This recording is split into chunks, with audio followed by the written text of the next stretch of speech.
الحمدللہ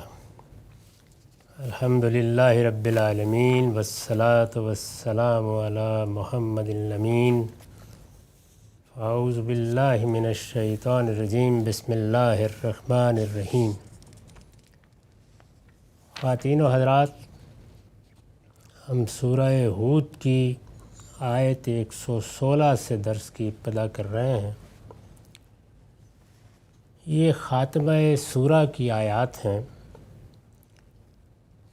اس میں اب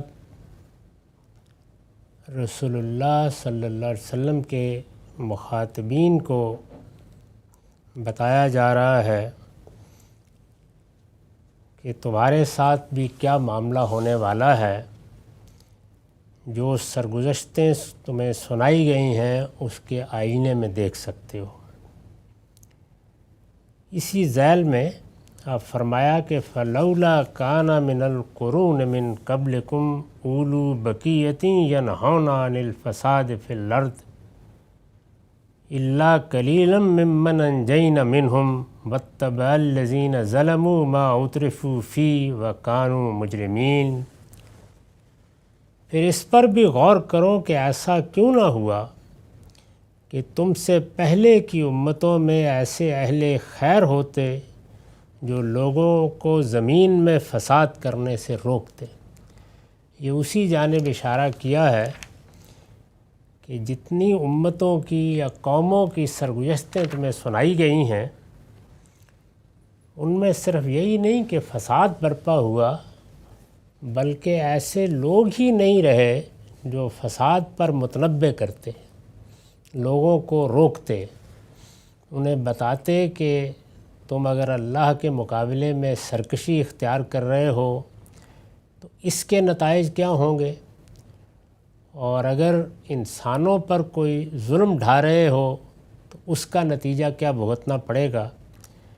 لیکن کسی نے روکا نہیں انہیں، اور جب نہیں روکا تو وہ بکٹ ہوتے چلے گئے، یہاں تک کہ ہر حد کو پھلانگ گئے۔ پھر اس پر بھی غور کرو کہ ایسا کیوں نہ ہوا کہ تم سے پہلے کی امتوں میں ایسے اہل خیر ہوتے جو لوگوں کو زمین میں فساد برپا کرنے سے روکتے۔ ایسے لوگ نکلے بھی، فرمایا الا قلیلا ممن انجینا منہم، ایسے لوگ نکلے بھی تو بہت تھوڑے، یعنی کسی جگہ 2، کسی جگہ 4۔ یہ اس تاریخ پر تبصرہ ہے جس میں اللہ تعالیٰ نے پے در پے مختلف قوموں کی سرکشی کے بعد ان کی طرف اپنے رسول بھیجے، اور جو نمونے کی سرگزشتیں سنائی گئی ہیں جیسے قوم صالح کی، قوم ہود کی، قوم شعیب کی، قوم لوط کی، تو سب کو دیکھنے سے یہی اندازہ ہوتا ہے کہ چند لوگ، یعنی بعض سرگزشتوں میں تو صراحت کی ہے کہ گھر کے لوگ بھی سننے ماننے کے لیے تیار نہیں ہوئے۔ ایسے لوگ نکلے بھی تو بہت تھوڑے، فرمایا کہ اس کے باوصف ہم نے ان کو نجات دی، یعنی کیونکہ یہ اللہ کی عدالت تھی، اس میں یہ نہیں ہو سکتا تھا کہ اگر کوئی 1-2 لوگ ہیں تو ان پر بھی اسی طرح عذاب کا تازیانہ برسا دیا جاتا۔ اللہ تعالیٰ نے ان کو نجات دی، اور یہی اللہ کا وعدہ تھا۔ اور فرمایا کہ واتبع الذین ظلموا ما اترفوا فیہ وکانوا مجرمین، اور ظالم جس عیش میں تھے اسی کے پیچھے پڑے رہے، یعنی انہوں نے دنیا کی زندگی کو اصل سمجھا، اور فرمایا کہ جو کچھ بھی قیادت تھی یا قوم کے زعماء تھے یا بڑے لوگ تھے جن سے توقع ہوتی ہے کہ وہ قوم کو اس فساد سے نجات دلانے کے لیے نکلیں گے، وہ خود عیش پرستی کی نظر ہو گئے۔ انہوں نے اسی دنیا کو اصل سمجھا، اسی میں دولت، حسن، اقتدار کے اسیر ہو کر زندگی بسر کرتے رہے۔ اور فرمایا اور وہ تھے ہی مجرم لوگ، یعنی ایسا نہیں ہے کہ ہم نے ان کو یوں ہی پکڑ لیا، یہ حقیقت ہے کہ وہ مجرم لوگ تھے، یعنی جانتے تھے اس بات کو کہ کیا کر رہے ہیں، ان کا ضمیر ان کو ملامت بھی کرتا تھا، وہ سمجھتے بھی تھے کسی بے گناہی میں نہیں پکڑے گئے، ظالم تھے اس لیے پکڑے گئے۔ یہ میں عرض کر چکا ہوں کہ ظالم کا لفظ قرآن مجید دو پہلوؤں سے استعمال کرتا ہے، ایک ظالم لنفس، اپنی جان پر ظلم ڈھانے والے، اور دوسرے ظالم لغیر، دوسروں پر ظلم ڈھانے والے۔ دونوں چیزیں اللہ تعالیٰ کے ہاں سخت مجرمانہ قرار دی گئی ہیں۔ اپنی جان پر آدمی کب ظلم ڈھاتا ہے؟ جب وہ اللہ تعالیٰ کے حوالے سے گناہوں کا ارتکاب کرتا ہے، یعنی شرک کرتا ہے، توحید کو سمجھنے سوچنے کے باوجود اختیار نہیں کرتا، اللہ تعالیٰ نے اپنی عبادت، اپنی بندگی کے لیے جو دعوت دی ہے اس سے گریز کرتا ہے، جس کو دوسری جگہ بیان کیا ہے کہ استکبار اختیار کر لیتا ہے، اور اس کے لیے پروردگار کے حضور میں چند لمحوں کے لیے حاضر ہونا بھی گناہ ہو جاتا ہے۔ تو یہ اپنی جان پر خود ظلم ڈھانا ہے۔ اور دوسرے یہ کہ آدمی کسی کی جان، مال، آبرو کے خلاف زیادتی کا ارتکاب کرے، دونوں یکساں بڑے جرم ہیں۔ تو فرمایا کہ یہ ظالم جس عیش میں تھے اسی کے پیچھے پڑے رہے۔ وَاتَّبَعَ الَّذِينَ ظَلَمُوا مَا أُتْرِفُوا فِيهِ، یعنی جو دنیا کی زندگی میں ان کو طاقت ملی، اقتدار ملا، دولت ملی، انہوں نے اسی کو حتمی چیز سمجھ لیا، یہ کہ یہ دنیا عارضی ہے، اس کا خاتمہ ہر شخص کی موت پر ہو جانا ہے، اس کے بعد جواب دہی ہے۔ یہ سب چیزیں دنیا پکار کر کہہ رہی تھی کہ ہونی چاہیے۔ اس دنیا کا اگر کوئی خالق نہیں ہے تو یہ الگ بات ہے، پھر تو یہ اپنی ذات ہی میں بالکل ناقابل فہم ہے، کسی باشعور مخلوق کے یہاں وجود میں آنے ہی کو سمجھا نہیں جا سکتا۔ لیکن اگر اس کا کوئی خالق ہے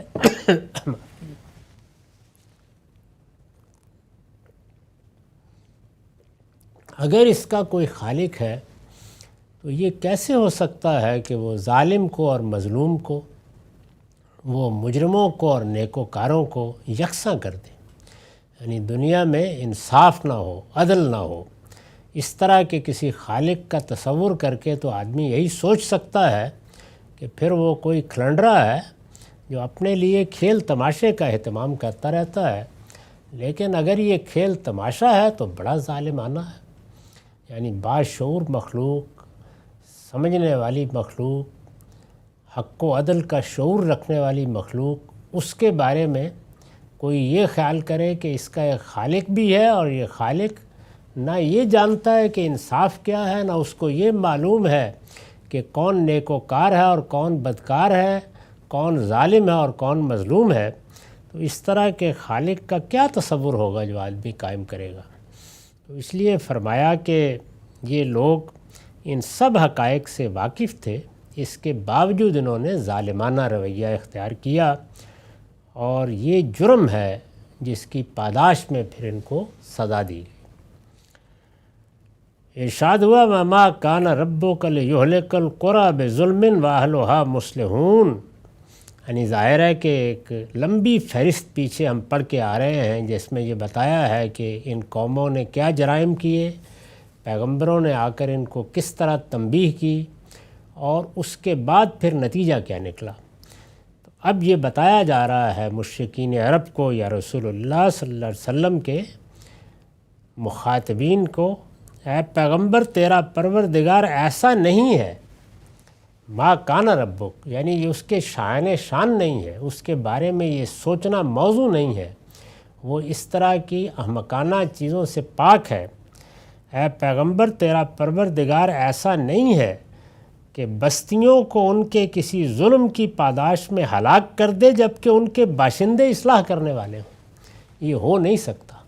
یعنی وہ جو معاملہ بھی کرتا ہے ٹھیک عدل کے مطابق کرتا ہے، دنیا میں بھی جب کبھی گرفت کرتا ہے تو اپنے اصول پر کرتا ہے، اور وہ جس طرح کے دوسری جگہوں پر فرمایا ہے کہ ما انا بظلام للعبید، میں اپنے بندوں پر ذرہ برابر بھی ظلم گوارا نہیں کرتا۔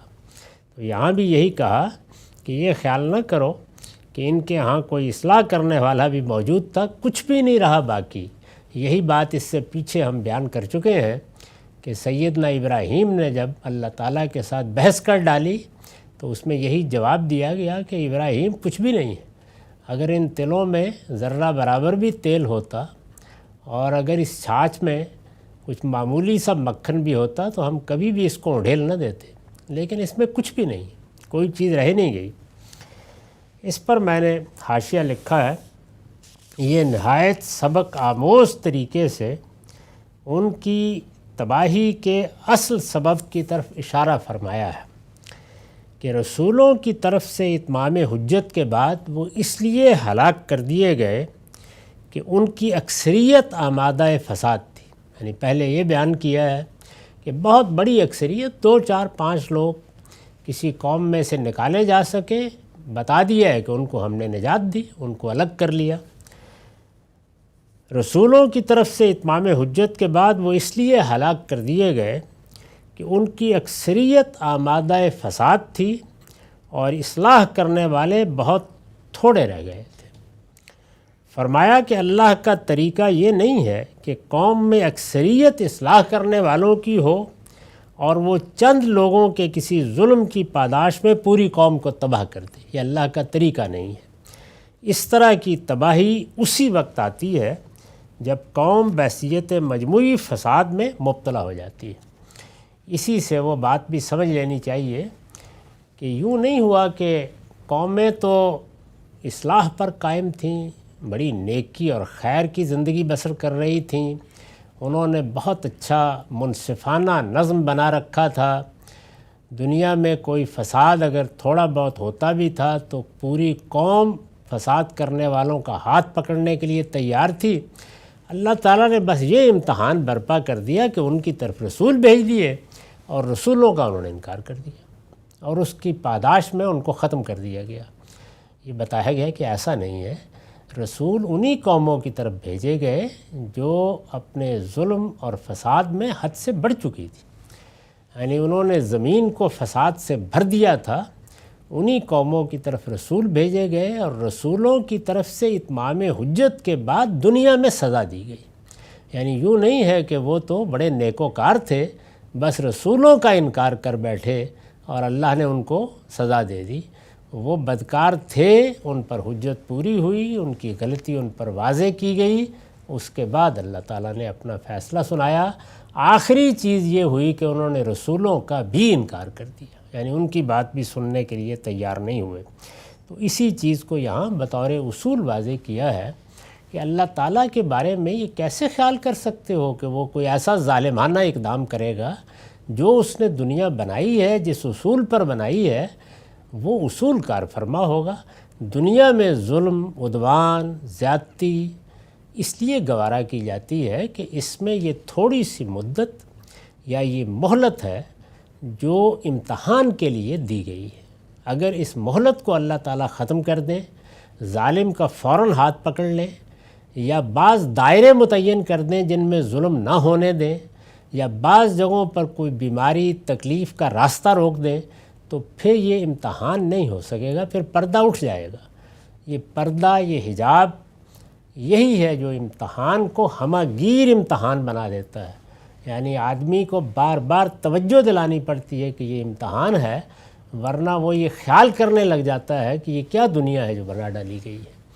تو اس لیے یہ فرمایا کہ اس کو تو اس لیے گوارا کیا جاتا ہے، لیکن یہ کہ میں کسی قوم کو یا کسی فرد کو اس لیے سزا دے دوں کہ اس نے کوئی جرم نہیں کیا تھا، بس میرے رسول کا انکار کر دیا۔ رسول کس لیے بھیجے گئے تھے؟ اس کی اصلاح کے لیے بھیجے گئے تھے، اس کو بتانے کے لیے بھیجے گئے تھے کہ تم غلط روی اختیار کر رہے ہو۔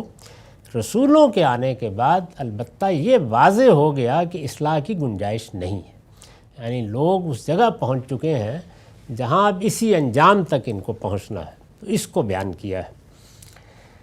فرمایا کہ وَلَوْ شَاءَ رَبُّكَ لَجَعَلَ النَّاسَ أُمَّةً وَاحِدَةً وَلَا يَزَالُونَ مُخْتَلِفِينَ۔ تیرا پروردگار چاہتا تو تمام انسانوں کو ایک ہی گروہ بنا دیتا، مگر اس نے ایسا نہیں کیا۔ ایک ہی گروہ بنا دیتا یعنی سارے لوگ اللہ کی بندگی کرنے والے ہوتے، بڑے نیکوکار جیسے فرشتے ہیں، اسی طرح باشعور مخلوق تھی، اس کے لیے یہ موقع ہی پیدا نہ کیا جاتا، یہ مہلت ہی نہ دی جاتی؟ جیسے ہی کسی کے ہاں کوئی فساد کا خیال پیدا ہوتا فوراً وہی آتی، تنبیہ کر دی جاتی، اللہ تعالیٰ ایسے اسباب پیدا کر دیتے، یہ حجاب ہی اٹھا دیا جاتا۔ تو یہ کچھ مشکل نہیں تھا ان کے لیے۔ تیرا پروردگار چاہتا تو تمام انسانوں کو ایک ہی گروہ بنا دیتا، مگر اس نے ایسا نہیں کیا۔ یعنی نظر آتا ہے کہ ایسا نہیں کیا۔ انسانوں میں فکر کا، خیال کا، عمل کا، تہذیب کا، ثقافت کا اتنا تنوع پیدا ہو گیا، اور طرح طرح کے نقطہ نظر ہیں جن کے ساتھ وہ جیتے ہیں۔ تو یہ اس لیے ہوا کہ اللہ نے ایسا نہیں کیا کہ ان کو وہ جبری طور پر ایک گروہ بنا دے، یا ایسے اسباب پیدا کر دے کہ وہ کوئی غلطی نہ کر سکیں، غلط روی نہ اختیار کر سکیں، غلط انتخاب نہ کر سکیں، بلکہ انہیں ارادہ اختیار عطا فرمایا ہے۔ تو فرمایا اب کیا ہوگا؟ جب میں نے ارادہ و اختیار دے دیا، ایک ہی طریقے کے لوگ پیدا نہیں کیے، ان کے اندر بہت سا تنوع رکھ دیا، ان کو مہلت بھی دے دی، تو فرمایا اب یہی ہوگا کہ وہ ہمیشہ اختلاف میں رہیں گے۔ یعنی اختلاف تو اب ناگزیر ہے۔ وَلَا يَزَالُونَ مُخْتَلِفِينَ، اب اختلاف ہوگا، إِلَّا مَنْ رَحِمَ رَبُّكَ، سوائے ان کے جن پر تیرا پروردگار رحم فرمائے۔ یعنی اب تو امتحان ہے، گزرنا ہے، اللہ ہی کی توفیق ہوگی تو اس امتحان میں کوئی کامیاب ہوگا، ورنہ اللہ تعالیٰ یہ کر سکتے تھے کہ ایسی مخلوق پیدا کر دیتے، یہی انسان ہوتے، لیکن گناہ پر قدرت نہ رکھتے، انحراف نہ کر سکتے، ایسے اسباب ہوتے کہ جس میں اس کا امکان ہی نہ ہوتا، ایسی دنیا بنا دی جاتی جس میں سب لوگ ایک ہی رائے، ایک ہی نقطہ نظر اختیار کرتے، لیکن اس نے ایسا نہیں کیا۔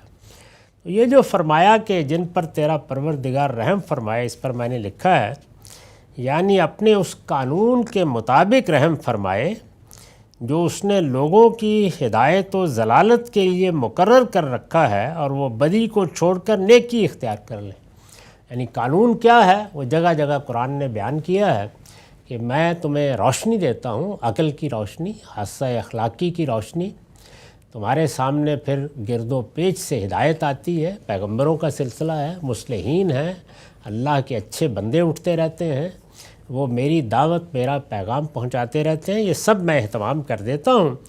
جو پھر اس کی قدر کرتا ہے اس کے لیے میں نیکی کی راہیں کھولتا ہوں اور نیکی کے راستے پر اس کو توفیق دیتا ہوں، اور اگر وہ اس کی قدر نہ کرے تو مہلت دیتا ہوں، اور اس کے بعد اس کو اس کی بدی کے حوالے کر دیتا ہوں۔ یہ قانون ہے میرا، اس کے مطابق سب معاملات ہو رہے ہیں۔ ارشاد ہوا وَلِذَالِكَ خَلَقَكُمْ وَلِذَالِكَ خَلَقَهُمْ وَتَمَّتْ كَلِمَةُ رَبِّكَ لَأَمْلَأَنَّ جَهَنَّمَ مِنَ الْجِنَّةِ وَالنَّاسِ أَجْمَعِينَ، اس نے اسی لیے ان کو پیدا کیا ہے۔ یعنی تمہاری پیدائش ہوئی ہی اس لیے ہے، کس لیے؟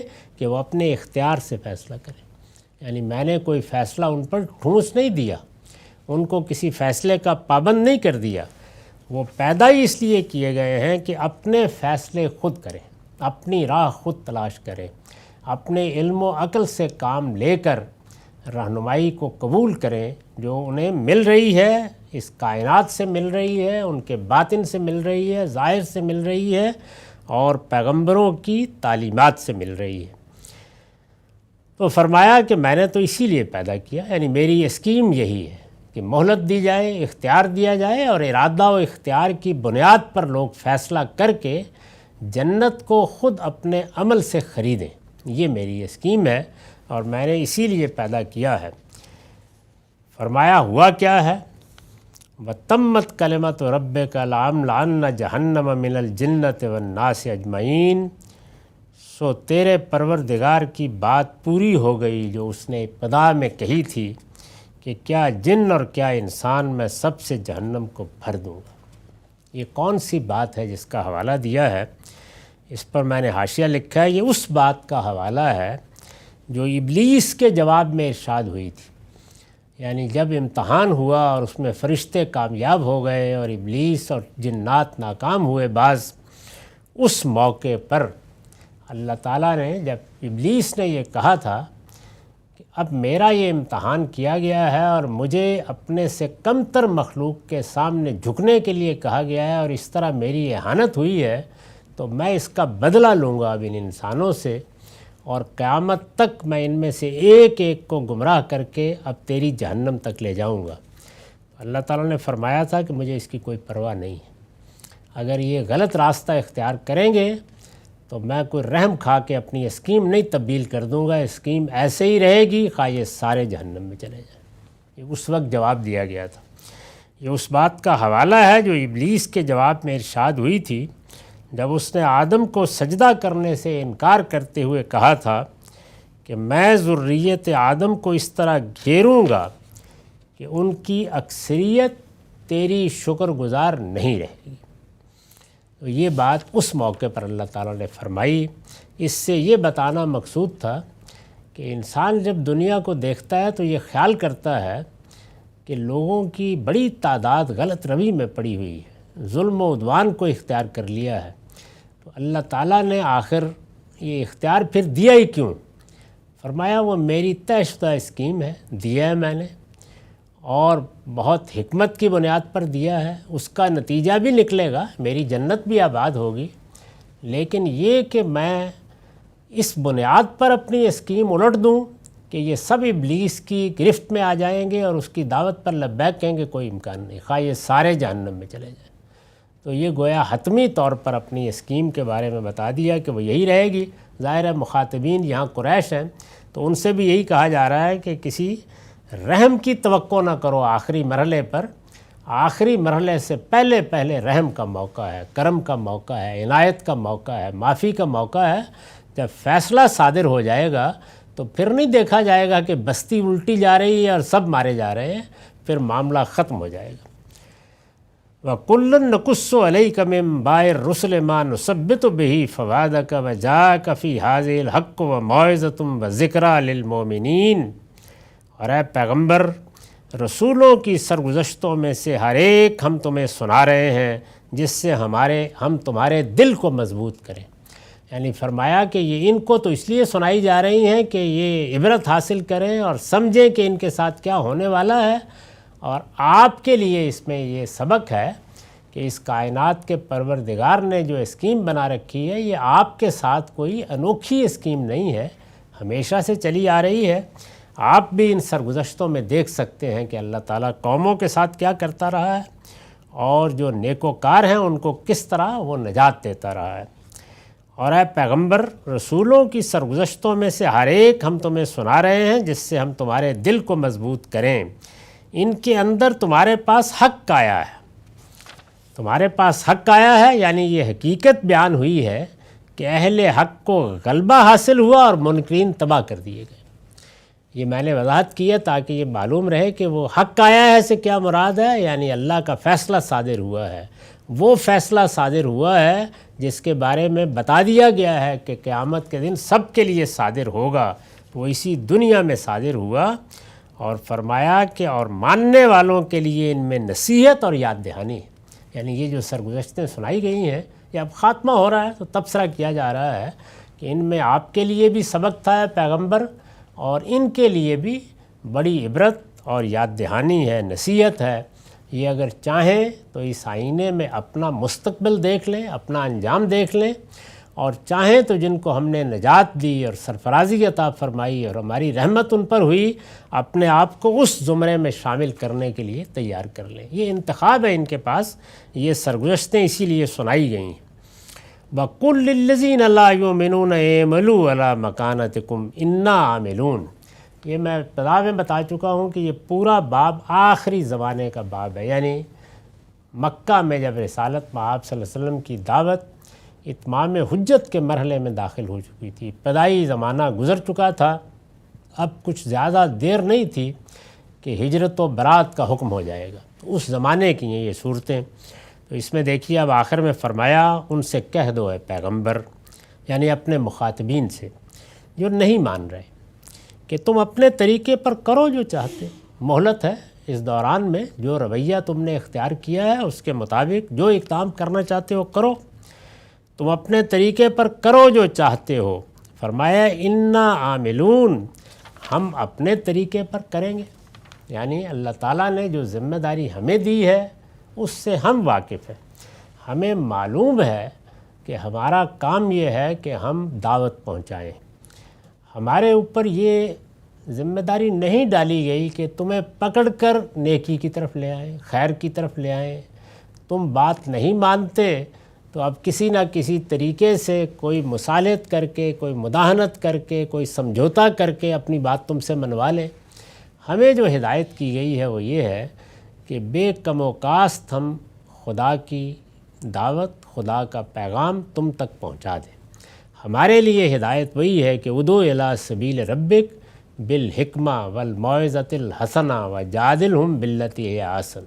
یہ قرآن مجید نے دعوت کی حکمت عملی بیان کی ہے، اور چند لفظوں میں گویا ایک دنیا پوری کی پوری سمیٹ کر رکھ دی ہے کہ دعوت دینی ہے حکمت کے ساتھ، یعنی بے دانشی نہیں ہونی چاہیے، کوئی چیز سر پر دے مارنے کا طریقہ اختیار نہیں کرنا چاہیے، اپنی بات سلیقے کے ساتھ مہذب اسلوب میں لوگوں کے دلوں میں اترنے والے انداز میں کہہ دو، ادعو الی سبیل ربک بالحکمہ والموعظۃ الحسنہ۔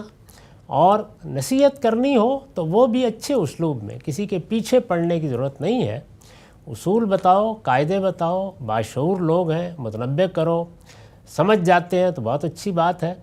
اگر کوئی آگے سے سوال کرتا ہے، کچھ چھوٹی موٹی بحث بھی ہو جاتی ہے، اس میں بھی یہ نہیں ہونا چاہیے کہ کف بھرائیں، آستین چڑھا لی جائے، مناظرے کیے جائیں، نہیں، بس اچھے اسلوب میں جو بات کہنی ہے اس کی دلیل دے دی جائے، جادلہم باللتی ہی احسن، یہ طریقہ ہے جو اختیار کرنا ہے۔ تو فرمایا کہ ہم تو اپنے طریقے پر کھڑے ہیں، انا عاملون، اب تم فیصلہ کر لو تمہیں کیا کرنا ہے، تم نے ہٹ درمی اختیار کیے رکھنی ہے، اسی ضد پر رہنا ہے، یہی غلط حرکتیں کرنی ہیں، پھر کرو، تمہارے لیے تمہاری راہ، ہمارے لیے ہماری راہ۔ یہ کم و بیش اسی مضمون کا جملہ ہے جیسے کہ سورہ کافرون میں کہا ہے کہ لکم دینکم ولی دین، یعنی تمہارے لیے تمہارا دین، تمہارے لیے تمہارا راستہ، ہمارے لیے ہمارا راستہ۔ تو ہمارا راستہ کیا ہے؟ یہ کہ ہم سچی بات کریں، حق کہیں، دعوت پہنچائیں، اپنی بات بیان کر دیں، اس کے بعد کسی کے درپے ہونا، کسی پر داروغہ بن کے کھڑے ہو جانا، یہ ہمارا کام نہیں ہے۔ تمہارا کام یہ ہے کہ تم اپنا فیصلہ کرو۔ وانتظروا انا منتظرون، فرمایا کہ اب ہماری طرف سے تو یہ ذمہ داری کم و بیش ادا ہو گئی، تم بھی انتظار کرو۔ یعنی اب انتظار ہے، کس چیز کا انتظار؟ کہ خدا کا فیصلہ کب صادر ہوتا ہے۔ وہ فیصلہ عام لوگوں کے لیے قیامت میں صادر ہونا ہے، تمہارے لیے اسی دنیا میں صادر ہونا ہے، تو انتظار کرو خدا کا فیصلہ کب صادر ہوتا ہے۔ انا منتظرون، ہم بھی انتظار کر رہے ہیں، ہمارے ساتھ بھی یہی معاملہ ہے کہ ہم نے اپنی ذمہ داری ادا کر دی، جو اب بھی باقی ہے وہ ادا کریں گے، لیکن اب انتظار ہے کہ فیصلہ کب صادر ہوتا ہے۔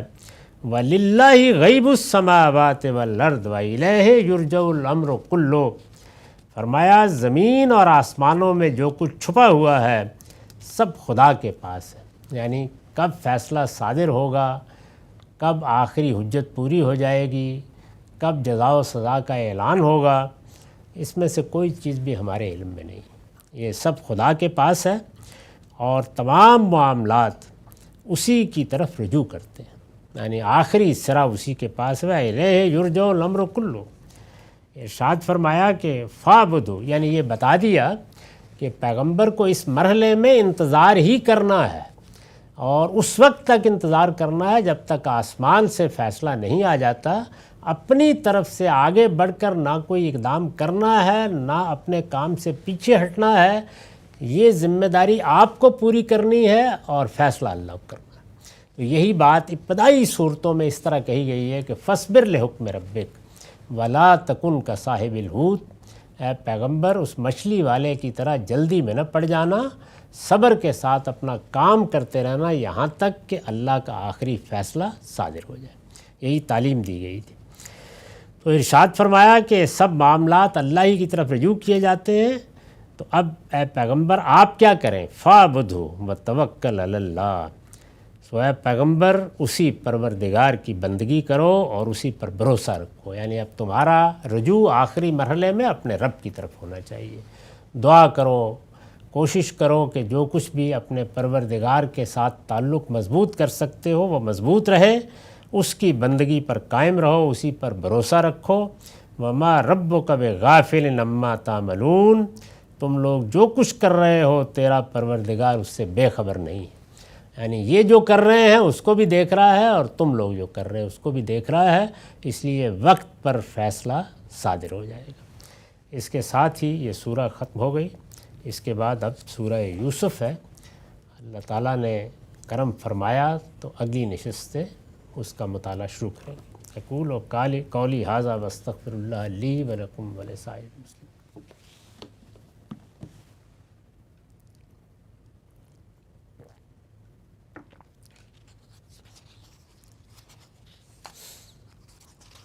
بسم اللہ الرحمن الرحیم. عذاب قبر کا موضوع ہے اور اس میں بہت سی روایتیں ہم پڑھ چکے ہیں. پچھلی نشست سے مسند احمد کی ایک روایت زیر دست درس ہے. اس کا رقم ہے 18534. یہ چونکہ ایک بڑی مفصل روایت ہے، اس کا ایک حصہ میں نے پڑھا تھا اور اس کے بھی ایک حصے کا ترجمہ آپ کے سامنے رکھ دیا تھا. جو حصہ پڑھا جا چکا ہے اس کا باقی ترجمہ میں اب آپ کو سنا رہا ہوں. بات یہاں تک پہنچ گئی تھی کہ جس وقت فرشتے پھر اس کو حاضری کے لیے لے کے جاتے ہیں، یعنی نیک روح کو حاضری کے لیے لے کے جاتے ہیں، تو فرشتوں کے جس گروہ پر بھی ان کا گزر ہوتا ہے وہ ان سے پوچھتا ہے یہ پاکیزہ روح کس کی ہے.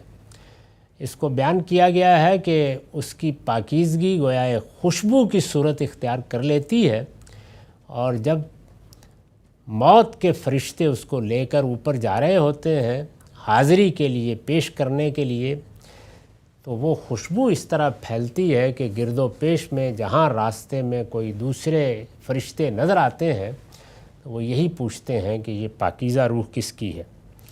یہ جواب میں، یعنی جو فرشتے لے جا رہے ہیں، یہ جواب میں فلاں بن فلاں کہہ کر اس کا وہ بہترین نام بتاتے ہیں جس سے دنیا میں لوگ اس کو پکارتے تھے. یہاں تک کہ یہ اس روح کو لے کر آسمان دنیا تک پہنچ جاتے.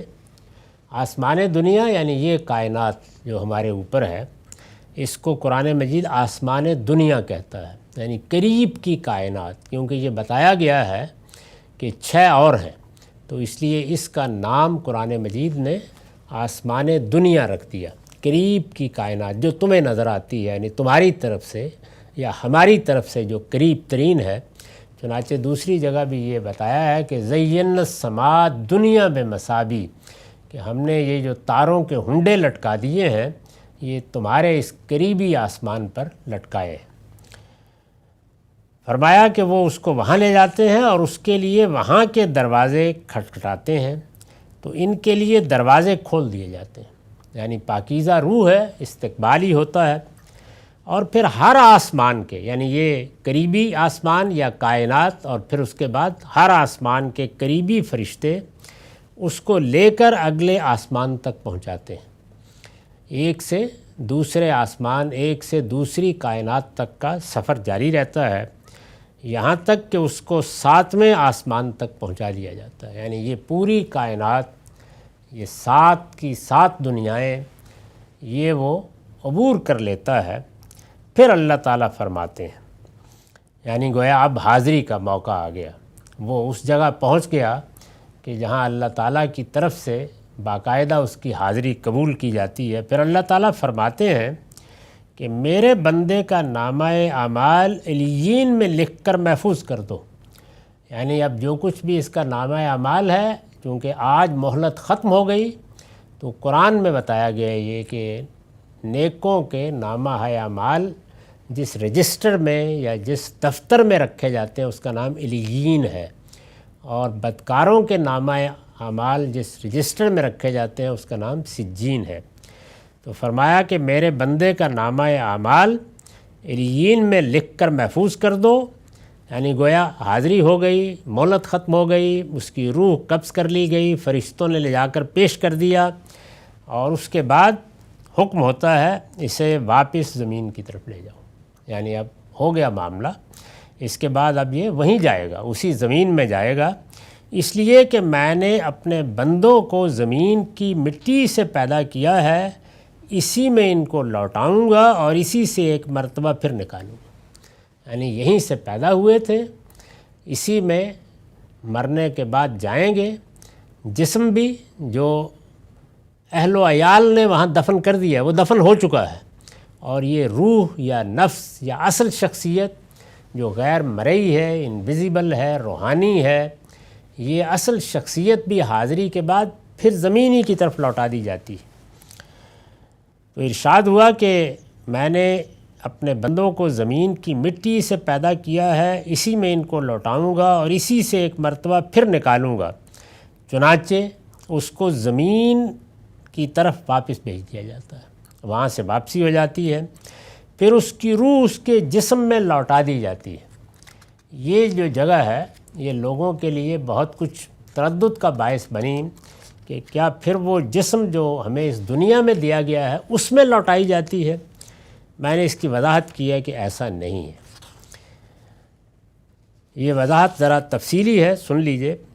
یعنی اس جسم میں، یعنی قرآن نے ہمیں یہ بتایا ہے کہ ایک وہ جسم ہے جو اس دنیا میں ہمیں دیا جاتا ہے، جب اس جسم کی تشکیل مکمل ہو جاتی ہے، یعنی وہ پورا ہو جاتا ہے، جس کو قرآن کہتا ہے کہ اس کا تسویہ ہو جاتا ہے، وہ ہر لحاظ سے درست ہو جاتا ہے۔ اب ماں کے پیٹ میں اور پہلے مرحلے میں جب دنیا بنائی گئی یا انسان کو بنایا گیا تو زمین کے پیٹ میں پورا ہو جاتا ہے، یعنی حیوانی وجود، تو پھر اس کو انسانی شخصیت دی جاتی ہے۔ یعنی یہ شخصیت بھی آسمان سے آتی ہے، اس قالب میں رکھ دی جاتی ہے، اس کے مطابق پھر ہم دنیا کی زندگی میں جیتے ہیں۔ یہی شخصیت ہمارے لیے اصل مرکز کی حیثیت رکھتی ہے، یہی میں کہتی ہے، سارا شعور اسی کا ہے۔ موت کے وقت یہ شخصیت نکال لی جاتی ہے اور جسم مٹی کے حوالے کر دیا جاتا ہے، اس کو پھر یہ مٹی کھائے رکھے، اس کا کوئی تعلق پھر اس سے باقی نہیں رہتا۔ یہ وہ جسم ہے جس کے ساتھ ہم قبروں سے اٹھائے جائیں گے قیامت میں، یعنی ایک دوسرا جسم دیا جائے گا، اس جسم کے ساتھ لوگ قیامت میں اٹھائے جائیں گے۔ یہ جسم دے دیا جاتا ہے، یعنی اس جسم میں جس کے ساتھ وہ قیامت کے دن اٹھے گا، اور اس کا یہ جسم، یعنی یہ جو اس کو دیا جائے گا، یہ وہاں دوسروں کے لیے بھی مرئی ہو جائے گا، ویزیبل ہو جائے گا۔ یعنی اس وقت یہ انویزیبل ہے، نظر نہیں آتا۔ بالوضاحت واضح ہے کہ اس سے وہ جسم ہرگز مراد نہیں ہے جسے لوگ سپرد خاک کر دیتے یا جلا کر راکھ بنا دیتے، وہ ختم ہوا، اس کے تمام معاملات بھی یہیں رہ گئے۔ یہ ایک دوسرا جسم ہے جو اللہ تعالیٰ اس وقت دیں گے جب لوگ قیامت میں اٹھیں گے اور اٹھ کر جنت اور دوزخ کے لیے منتخب کیے جائیں گے۔ قبر میں روح و جسم کے تعلق کے بارے میں جتنے مباحث ہمارے ہاں پیدا ہوئے ہیں وہ اسی غلط فہمی سے پیدا ہوئے ہیں۔ یعنی یہ جتنی چیزیں بھی عام طور پر آپ سنتے ہیں وہ اصل میں ان دو جسموں میں فرق نہ کرنے سے پیدا ہوئی ہیں۔ یعنی ایک وہ جسم جو اس دنیا میں ہمیں دیا جاتا ہے اور اسی دنیا میں رہ جاتا ہے، اسی مٹی کے سپرد ہو جاتا ہے۔ اللہ تعالیٰ نے قرآن مجید میں بتایا ہے کہ ہم تمہاری ایک ایک پور کو دوبارہ درست کریں گے، اور الا ان نبدل امثالکم، ہوگا اس سے ملتا جلتا لیکن ایک نیا جسم تمہیں دیں گے۔ اس کا فیصلہ ہو جاتا ہے اور اسی سے متعلق کر کے قبروں میں جو قبریں ان کے برزخی وجود کے لیے ہیں ان کو بھیج دیا جاتا ہے۔ قرآن نے کئی مقامات پر اس دوسرے جسم کی صراحت فرمائی ہے، لیکن اس کا ذکر چونکہ احوال قیامت کے ذیل میں ہوا ہے، اس لیے لوگ اس طرف متوجہ نہیں ہوئے کہ اس کی ابتدا برزخی سے ہو جائے گی، یعنی وہ جسم دے دیا جائے گا اور مرنے والے اسی کے ساتھ قیامت میں اپنی قبروں سے نکل کر اپنے پروردگار کے سامنے حاضر ہوں گے۔ اس وقت یہی آتا ہے قرآن مجید میں کہ وہ اپنی ان قبروں سے جہاں ان کو اس نئے جسم کے ساتھ رکھا جاتا ہے نکلیں گے، اور بالکل قرآن میں اس کی تصویر کھینچی گئی ہے کہ کس طرح بھاگتے ہوئے نکل کر حشر کے میدان میں جمع ہو جائیں گے۔ یہ نیا جسم نئے نوامیس اور نئے قوانین کے ساتھ، اور مرنے والے اسی کے ساتھ قیامت میں اپنی قبروں سے نکل کر اپنے پروردگار کے سامنے حاضر ہوں گے۔ اس وقت یہ جسم اور اس کے حاملین اسی زمین میں ہیں، مگر ہمارے لیے اسی طرح نظروں سے اوجھل ہیں جس طرح فرشتے اور جنات اپنے اجسام کے ساتھ نظروں سے اوجھل ہیں۔ وہ بھی اپنے جسم رکھتے ہیں لیکن نظر نہیں آتے۔ تاہم معلوم ہے کہ پیغمبروں کے سامنے وہ اپنے اصلی جسم میں اور کبھی انسانوں کی صورت میں ممثل ہو کر نمایاں بھی ہوتے رہتے آ بھی جاتے ہیں۔ بنی آدم کے معاملے میں یہ ظہور و خفا کس طرح ہوگا، یعنی کیسے اب نظر نہیں آتا وہ جسم، کیسے وہ قیامت میں نظر آئے گا، ظہور و خفا کس طرح ہوگا، اور ان کا یہ جسم اگر مٹی سے بنا ہے تو اس میں یہ خاصیت کس طرح پیدا ہو جائے گی، اس کی حقیقت ہم نہیں جانتے۔ لیکن اتنی بات ہر شخص کو معلوم ہے کہ یہ ہرگز مستبد نہیں ہے، اس لیے کہ ایٹم کی سطح پر تو یہ مٹی اس وقت بھی غیر مرئی ہے، اس وقت بھی انویزیبل ہے۔ تو یہ بتا دیا کہ اس طریقے سے یہ معاملہ ہوگا۔ یہ روایت بڑی مفصل ہے، ابھی جاری ہے، اس کا باقی مطالعہ ہم اگلی نشست میں کریں گے۔ تو آخر دعوانا الحمدللہ رب العالمین۔ آج سوالوں کی نشست نہیں ہوگی، اس لیے یہ نشست اسی جگہ پر ختم ہو رہی ہے۔